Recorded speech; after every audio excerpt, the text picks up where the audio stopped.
Hello friends, मैं निशांत लीला Navjyoti paramedical institute compel.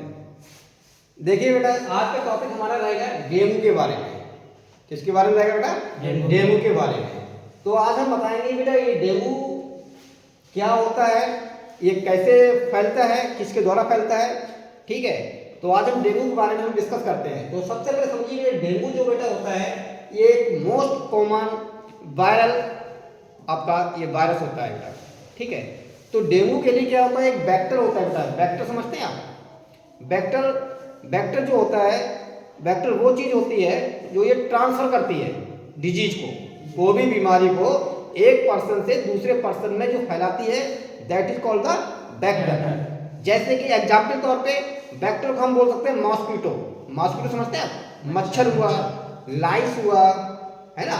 और ये सब क्या है बेटा, दिस इज द, इनको वेक्टर कहते हैं या इनको इंसेक्ट भी कहते हैं। क्या कहते हैं? इंसेक्ट। ओके, तो बेटा ये डेंगू जो फैलता है, तो डेंगू बेटा एक मच्छर होता है। क्या होता है? मच्छर, जिसको हम वेक्टर भी कहते हैं या इंसेक्ट्स भी कहेंगे।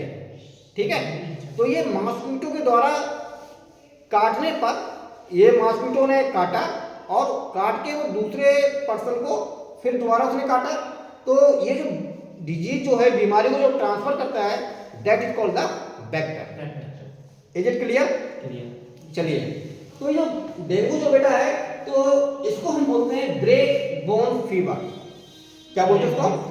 हाँ, डेंगू को हम ब्रेक बोन फीवर भी कहते हैं। क्यों कहते हैं? ये ब्रेक माने ये हड्डियों को तोड़ देते हैं। क्या करते हैं बेटा? ये हड्डियों को तोड़ देती है, इसलिए इसको बोलते हैं ब्रेक बोन फीवर भी हम इसको कहते हैं। Is it clear? ठीक है, अब हम बात करते हैं वेक्टर। समझ में आ गया? वेक्टर क्या होता है?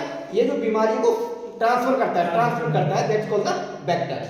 चाहे आपका मॉस्किटो द्वारा हो या फिर फ्लाई माने मक्खी द्वारा या लाइस, है ना, तो दैट इज कॉल्ड द, ये क्या है?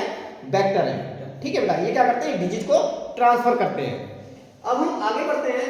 ये स्प्रेड बाय, जो मॉस्किटो का नाम क्या होता है? Aedes Egypt. ये दो प्रकार होते हैं, एडिस एजिप्ट जो मॉस्किटो होता है, दूसरा होता है एडिस एल्बोपिक्टस। क्या नाम होता है? Aedes albopictus. ये दो प्रकार के जो डेंगू जो मॉस्किटो होते हैं उनका नाम है।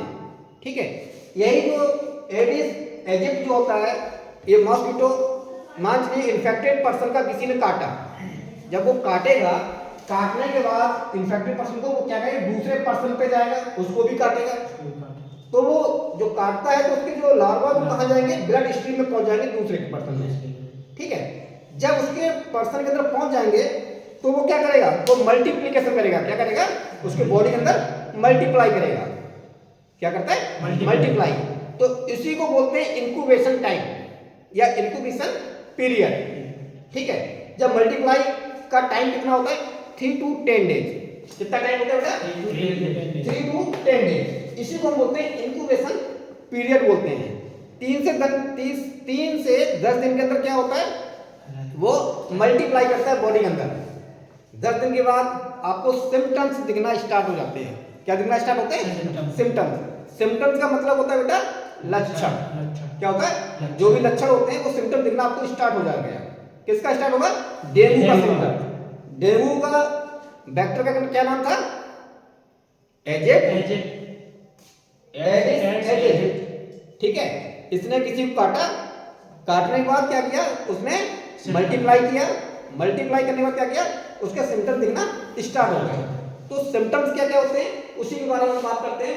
तो सबसे पहले मैंने बताया आपको इंक्यूबेशन पीरियड टाइम कितना होता है? 3 से 10 दिन का टाइम होता है। 10 दिन के बाद सिम्टम दिखना स्टार्ट हो जाते हैं। ठीक है, तो सबसे पहला है फेब्राइल फीवर। क्या है? Febrile fever. ये जो फेब्राइल फीवर जो होता है बेटा, ये टाइम इसका होता है 2 to 5 डेज। मान चलिए, हाँ, 2 से 5 दिन। जैसे कि मान चलिए किसी इन्फेक्टेड मॉस्किटो ने काट लिया किसी अदर पर्सन को, तो उसने जो टाइम लिया 3 से 10 दिन का, 3 से 10 दिन के अंदर क्या हुआ? उसने मल्टीप्लाई करना स्टार्ट कर दिया।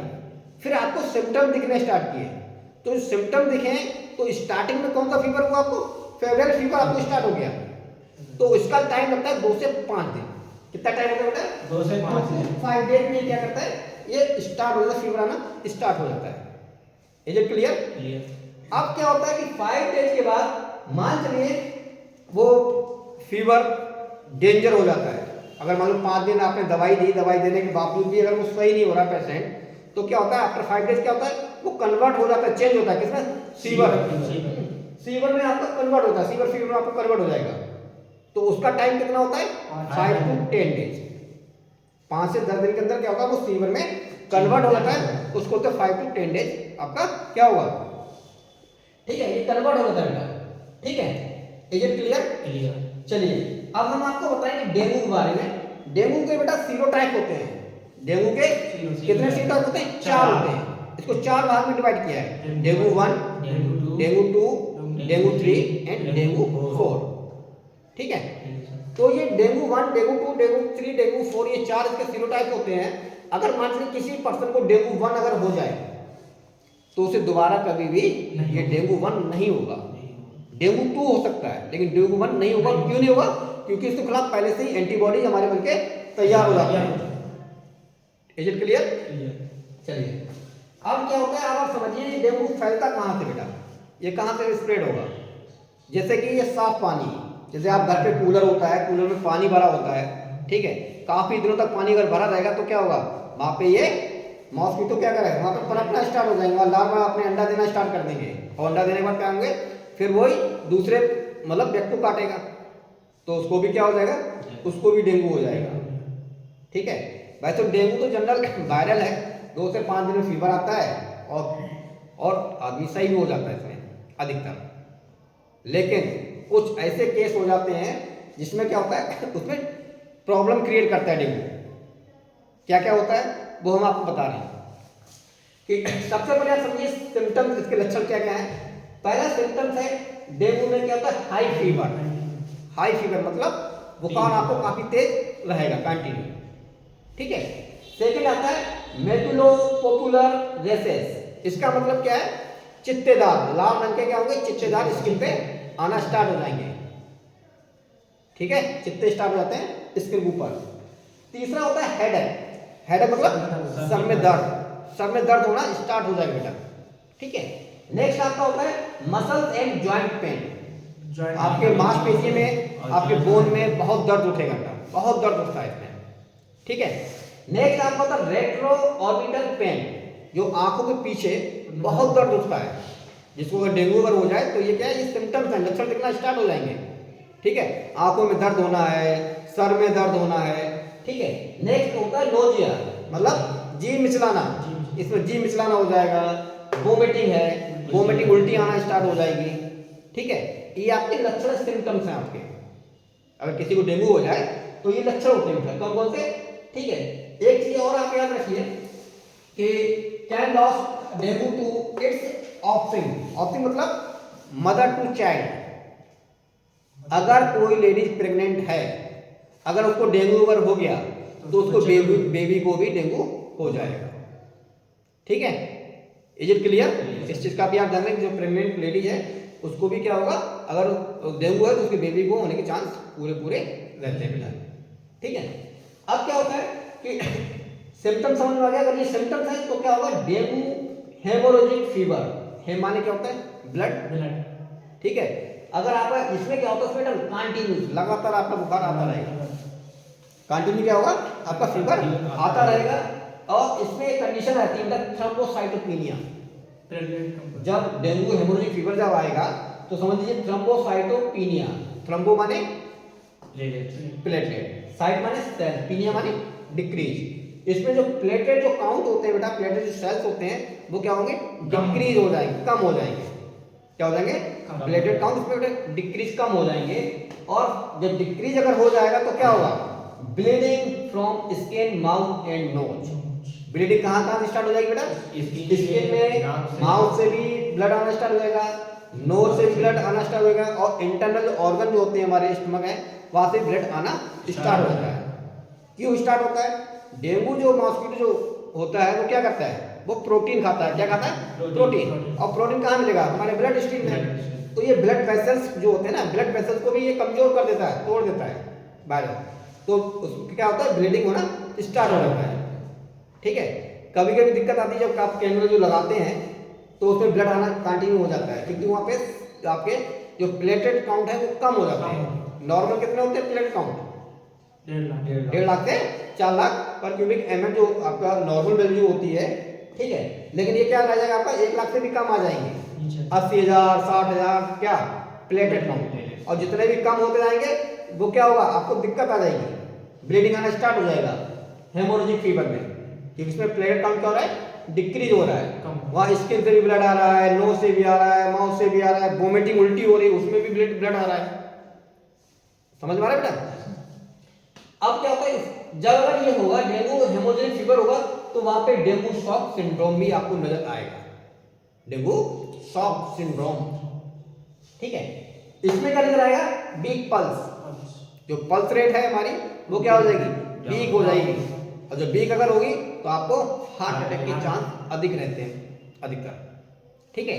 नेक्स्ट आपको होता है presence of cold and clear skin, इसमें हाथ पैर क्या होते हैं, ठंडा हो जाना, ठीक है ना।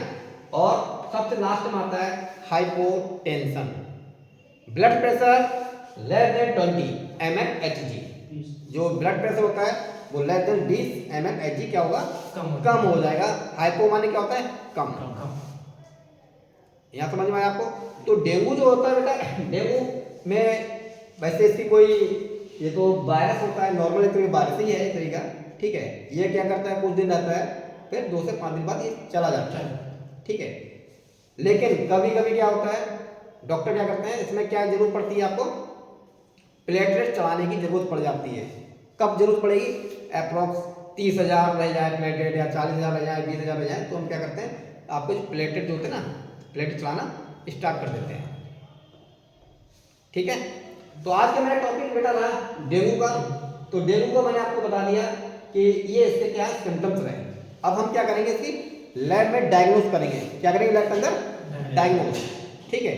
डायग्नोस कैसे करते हैं बेटा, लैब डायग्नोस के लिए एक टेस्ट होता है जिसको बोलते हैं NS1-AG। AG को क्या बोलते हैं, एंटीजन। क्या बोलते हैं बेटा, एंटीजन बोलते हैं। अब इसको डिटेक्ट हम करते हैं, इसको NS1-AG को हम डिटेक्ट करते हैं किसके अंदर, सीरम में, ठीक है। ये कब करेंगे, अगर किसी को लगभग 1 से 5 दिन अगर फीवर आ रहा है, मतलब पहले दिन अगर फीवर आ गया, दूसरे दिन फीवर आ रहा है, तो 1 से 5 दिन के अंदर अगर फीवर अगर आ रहा है तो हम कौन सा टेस्ट करेंगे, NS1-AG को हम टेस्ट करते हैं, ठीक है। सेकंड बेटा हमारा होता है, अगर मान लीजिए 5 दिन के बाद भी अगर बुखार नहीं गया, समझे ना, तो हम क्या करेंगे, हम लगा देंगे टेस्ट कौन सा, IgM, ये आफ्टर 5 दिन के बाद हम क्या करेंगे, 5 दिन के बाद ये आना आपका IgM-AG हम इसको लगा देते हैं, ठीक है, लैब डायग्नोस करने के लिए। सेकंड थिंग समझिए, जो बेटा डेंगू का जो मॉस्किटो जो काटता है वो अधिकतर मॉर्निंग में ही काटेगा। कब बाइट करेगा, ये मॉर्निंग में ही काटता है, ठीक है ना। कब काटेगा, ओनली फॉर मॉर्निंग में, ठीक है। चलिए आज का टॉपिक बेटा डेंगू आप लोगों को कैसा लगा, आप कमेंट करिए। जय हिंद, जय भारत।